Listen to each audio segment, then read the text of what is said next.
अस्सलामुअलैकुम दोस्तों और साथियों, उम्मीद है आप लोग खैरियत से होंगे। आज की इस वीडियो में हम बात करेंगे कि हमारी पिंडलियों में जो दर्द होता है तो उसको आप एक तो कैसे ठीक कर सकते हैं और वजह इसकी क्या होती है, कैसे आप इससे बच भी सकते हैं।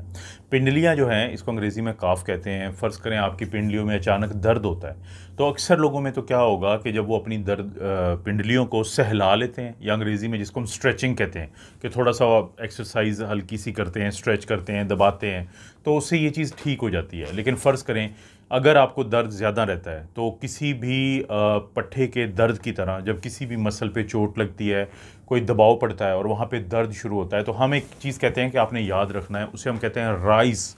RICE। ये बहुत अहम चीज़ है क्योंकि अक्सर घरों में बच्चों को या बड़ों को चोट लगती रहती है, पट्ठों पे कोई इस तरह का दब पड़ती रहती है, दबाव पड़ता रहता है। तो राइस से क्या बनता है, आर होता है रेस्ट, कि जिस जगह पे आपको दर्द है आपने उसको रेस्ट देना है कम से कम 24 से 48 घंटे। कोई बड़ा भारी काम नहीं करना, उनको इस्तेमाल में नहीं लाना उस पट्ठे को या पट्ठों को कि जिसमें दर्द या चोट वाला इशू हो। तो रेस्ट इज़ वेरी इंपॉर्टेंट। दूसरा, आइस का मतलब होता है आइसिंग। आपने अपने फ्रिज में रखा होता है, फ्रीज़र में रखी होती है कि बर्फ़ के टुकड़े होते हैं, उनको किसी भी कपड़े में लपेटें या फिर किसी जो शॉपर टाइप की चीज़ होती है उसमें लपेटें, ताकि डायरेक्ट तो ये ना पड़े। आइस जो है, बर्फ़ है, डायरेक्टली तो ना लगे, लेकिन वैसे कपड़े की मदद से या किसी भी ऐसे कवर की मदद से वो ठंडक का जो है वो आपने उससे ये जहाँ पे आपको मसला बना है तो वहाँ पे आपने टकोर करनी है ठंडे उसकी, दिन में एक से ज़्यादा दफ़ा। लेकिन डायरेक्ट इसलिए हम नहीं कहते कि अगर डायरेक्ट बर्फ़ से करेंगे तो उससे नुकसान होने का डर होता है। तो आइसिंग क्या चीज़ है? आइसिंग है कि बर्फ़ की टकोर करना, क्योंकि उससे क्या होता है कि जब भी आपका इस तरह कोई चोट लगती है या पट्ठे के ऊपर दब पड़ती है तो वहाँ पे खून का बहाव बढ़ता है। खून का बहाव बढ़ने से वहाँ पे सोज होने का बहुत ज़्यादा डर होता है।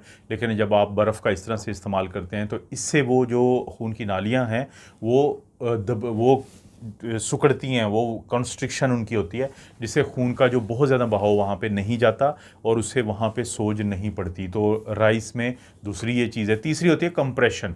कंप्रेशन क्या होता है? वैसे घरों में भी आपने देखा होगा कि उसको वो बंद कोई पट्टी वगैरह बांध लेते हैं, गर्म कपड़ा बांध लेते हैं, या फिर बड़ी मशहूर एक पट्टी होती है जिसको क्रैब बैंडेज कहते हैं। तो थोड़ा सा दबाव दे के और उसमें सलवटें ना पड़ें, उसमें रिंकल्स ना पड़ें, उसको सीधा आराम से तो हल्के से प्रेशर के साथ बांध दिया जाता है ताकि वहाँ पे सोज कम हो और जल्दी वो ठीक हो जाए। लेकिन अगर फ़र्ज़ करें कि वो पट्टी बांधने से या कोई ऐसी चीज़ बांधने से जिसको हम कंप्रेशन कह रहे हैं या कहते हैं, तो अगर वहाँ पे दर्द बहुत ज़्यादा बढ़ जाता है या कोई रंग तब्दील होता है तो उस सूरत में आपने हरगिज़ उसको नहीं बांधना, तो उतार देना है। तो राइस में तीसरी क्या चीज़ है? कंप्रेशन। ई क्या है? एलिवेशन। कि वो यहाँ पे हम पिंडली की बात कर रहे हैं, लेकिन वैसे भी किसी मसल पे कहीं पे भी आपको दब पड़े, दबाव पड़े, चोट लगे, तो आपने उसको एलिवेट करना है, आपने उसको उठाना है। एलिवेट से क्या मतलब होता है? ये आपका हार्ट का लेवल है, ये आपका दिल है। तो आपने अगर फ़र्ज़ करें पिंडली पे हुआ है तो नीचे 2 तकिए रखें और दिल के लेवल से यानी लेटे हुए इसको ऊपर कर लें। या कोई भी देखा होगा आपने, अक्सर किसी को चोट लग जाती है तो हम कहते हैं कि आपने इस हाथ को ऊपर रखना है। दिल के लेवल से हम ऊपर रखते हैं ताकि आपको जो खून का ज़्यादा बहाव है वो नीचे ना जाए ग्रेविटी के इफ़ेक्ट से, बल्कि दिल की तरफ जाए, तो उससे भी आपको इस तरह की चीज़ में बड़ा फ़र्क पड़ता है। तो हमेशा याद रखें कि राइस एक चीज़ होती है कि अगर किसी भी पट्ठे की तरह पिंडली पे आपको चोट लगती है या पिंडली पे आपको मसला होता है तो वो आपकी मदद करता है। लेकिन उसी वक़्त में आप ये ज़हन में रखें कि अगर जो काफ क्या है, ये जो पिंडली क्या है, इसको हम काफ मसल कहते हैं आम ज़ुबान में, और जो मेडिकल की ज़ुबान है उसमें हम इसको ये कहते हैं कि 2 पट्ठे होते हैं, एक को हम गैस्ट्रोकनीमियस कहते हैं, 2 बड़े-बड़े नीचे आते हैं गैस्ट्रोकनीमियस, और एक सोलियस होता है। तो वो मिल के नीचे आपकी जो एड़ी होती है, यानी घुटने से वो शुरू होके नीचे एड़ी तक जाके वो एक टेंडन की मदद से आपकी जो हील होती है वहाँ पे जुड़ जाते हैं। तो ये जो काफ मसल है, ये इसको हम पिंडली कहते हैं, और बहुत सारे लोगों को फिर इसमें दर्द होता है जिसका मैं ज़िक्र कर रहा हूँ यहाँ पे। लेकिन फ़र्ज़ करें कि आपको हाथ लगाने से बहुत ज़्यादा दर्द होता है, ये बहुत ज़्यादा सूज जाता है, इसका रंग तब्दील हो जाता है, तो एक मसला होता है जो एक मेडिकल इमरजेंसी है जिसको हम DVT कहते हैं, डीप विनस थ्रोम्बोसिस कहते हैं। तो उस सूरत में आपके लिए बहुत ज़रूरी है कि आप रेस्क्यू को कॉल करें 1122 को, या आप खुद फौरी तौर पे कोशिश करें हॉस्पिटल पहुंचने की। लेकिन अगर आपका इसके साथ सांस ख़राब हो गया है तो उस सूरत में फिर कोशिश ये करें कि रेस्क्यू वालों को बुलाएं, क्योंकि बहुत सारे वो लोग जो काफ़ी देर तक बैठे रहते हैं, या आपको कोई इंटरनेशनल फ़्लाइट पे आना पड़ा है, मसलन कोई अमेरिका से पाकिस्तान पहुंचता है, और आपने देखा होगा कि वो आपको अक्सर कहते हैं कि आप आप जब इतनी लंबी फ़्लाइट ले रहे हैं तो आप कोशिश करें कि चलें फिरें आप फ़्लाइट के दौरान उसी जहाज़ के अंदर, क्योंकि अगर आप नहीं चलें फिरेंगे, ये जो काफ होता है, आपका काफ मसल्स हैं, इनको second heart of your body भी कहा जाता है। आपकी जिस्म के अंदर मौजूद दूसरा दिल भी इसको कहते हैं। क्यों दूसरा दिल कहते हैं?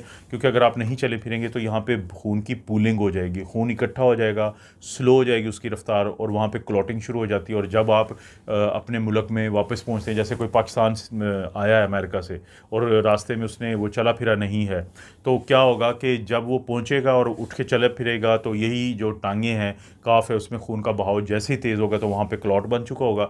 वो क्लॉट टूट के आपके फेफड़ों में जाके फंस जाएगा, जो पल्मोनरी वेन होती है उसके अंदर जाके फंस जाता है, तो जिसकी वजह से फिर लोगों को बहुत ज़्यादा पल्मोनरी आर्टरी में फंसता है। तो पल्मोनरी आर्टरी में फंसता है तो फिर लोगों को सांस की तकलीफ शुरू हो जाती है, दिल की रफ्तार बहुत ज़्यादा हो जाती है, रंग जो है वो नीला पड़ना शुरू हो जाता है। तो ये भी किस लिए होता है कि आपकी जो ये पिंडली है वहाँ पे खून का क्लॉटिंग शुरू होती है, जो आखिरकार फेफड़े में जाके फंस जाती है। तो इस तरह की कोशिश, ये इमरजेंसी होती है। कभी देखें अगर एयरपोर्ट पे आपको ऐसा इत्तेफाक हो तो फौरी तौर पे एम्बुलेंस आती है, क्योंकि ये जानलेवा साबित हो सकती है अगर फौरी तौर पे अस्पताल ना लेके जाया जाए ऐसे किसी मरीज़ को। और फौरी तौर पे हम एक CTPA कहते हैं, CT स्कैन होता है पल्मोनरी आर्टरी का मखसूस किस्म का, कि हम वो क्लॉट को देखते हैं और फिर उसके बाद हमारी कोशिश होती है कि क्लॉट तोड़ने वाले या खून को पतला करने वाली दवाइयाँ दी जाती हैं।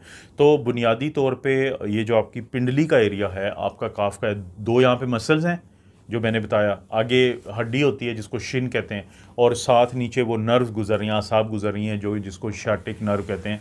इसीलिए देखें कि जब किसी को शाटिका का दर्द होता है तो वो भी कमर के नीचे, इसी तरह टांग में, और टांग के इस नीचे वाले हिस्से जो पिंडली वाला एरिया होता है तो वहाँ पे जाता है। तो उस सूरत में भी फिर ज़रूरी होता है कि आप अपने डॉक्टर के साथ रब्ता करें। और बाज़ लोगों को जब वो गर्मियों में काम करते हैं, गर्मियों में ज़्यादा खेल कूद करते हैं, तो उनके अंदर पानी के साथ साथ इलेक्ट्रोलाइट्स यानी सोडियम पोटेशियम की कमी होती है, उससे उनको कड़ल पड़ते हैं, उनके मसल्स जो है उसके क्रैम्प शुरू होते हैं, तो वो भी पिंडली का दर्द की वजह होती है। तो उस सूरत में आपको अपनी खुराक का, अपने पानी का, अपने नमकियात का ख्याल रखना पड़ता है, जिससे फिर ये मसला ज़्यादा बेहतर हो जाता है। लेकिन अगर आप चाहते हैं कि आपको इस तरह के मसलों का कम से कम सामना करना पड़े तो अक्सर एक्सरसाइज एक तो किया करें जिसमें टांगों की एक्सरसाइज हो, लेकिन जो उससे भी कहीं अहम बात है कि जब आप ये एक्सरसाइज करें तो इस एक्सरसाइज को शुरू करने से पहले स्ट्रेचिंग किया करें। एक होती है स्ट्रेचिंग और एक होती है स्ट्रेंथनिंग। स्ट्रेचिंग क्या होता है? जैसे हम किसी वर्जिश को शुरू करने से पहले ज़रा अपने जिस्म को खोलते हैं तो, और थोड़ा सा यानी अपने आप को वार्म अप करते हैं। और स्ट्रेंथनिंग क्या होता है कि जब आप कुछ वेट वगैरह के अगेंस्ट या उसके ख़िलाफ़ अपने ये जो मसल्स हैं इनको मूव करते हैं तो ये फिर मजबूत होते हैं।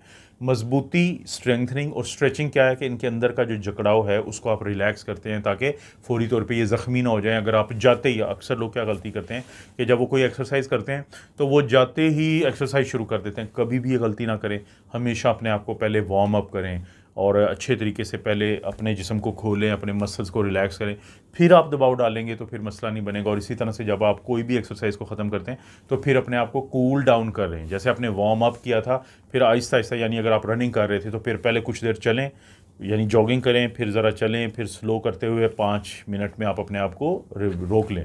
अगर आप रनिंग कर रहे हैं, तेज़ी से दौड़ रहे हैं और उसके बाद अचानक ही आप रुक जाते हैं तो फिर भी आपके जिस्म में इस तरह के मसले जन्म लेते हैं। तो ये जो पिंडली का दर्द हमें क्यों होता है, क्योंकि बता दिया मैंने कि पट्टे को नुकसान पहुँचे तब, नर्व, शाटिक नर्व दब जाए, शाटिका हो जाए तब होता है दर्द, या फिर खुदा न खास्ता DVT, डीप वीनस थ्रोम्बोसिस, जो कि बहुत ख़तरनाक चीज़ है और इसके लिए हम अल्ट्रासाउंड करते हैं, आमतौर पर डॉपलर अल्ट्रासाउंड होता है।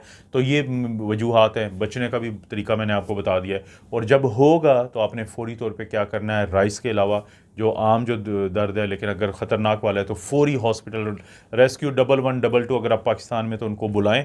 वो बाउंड हैं, वो आपके पैसों से ये इदारे चलते हैं, वो आएंगे, आपको हॉस्पिटल लेके जाएंगे। वहाँ पे भी जो डॉक्टर और स्टाफ काम कर रहा है वो आपके दिए हुए टैक्स के पैसों पे होता है, सरकारी की मैं बात कर रहा हूँ, तो वो आपका इलाज करेगा। तो इन चीज़ों को कभी भी आपने नहीं घबराना, ये आपका बुनियादी इंसानी हक़ है कि अपने किसी भी मसले की सूरत में फ़ौरी हॉस्पिटल जाएँ। तो इस तरह की वीडियोज़ आपको पता मैं बनाता रहता हूँ। लाइक करें वीडियो को, कमेंट करें, अच्छा सा शेयर करें। अगर कोई भी वीडियो इस काबिल है तो ज़रूर शेयर करें, वरना ज़रूरत नहीं है। नहीं किया चैनल को सब्सक्राइब तो ज़रूर करें। अगर नहीं भी आप समझते कि ज़रूरी तो फिर भी सब्सक्राइब करें। बेल नोटिफिकेशन इसलिए दबा दें कि हर नई वीडियो का आपको नोटिफिकेशन मिल जाएगा। आप अपना और अपनी फैमिली का ख्याल रखें। अल्लाह ताला आपको और आपकी फैमिली को हर किस्म की बुराई, बीमारी और आजमाइश से महफूज रखे।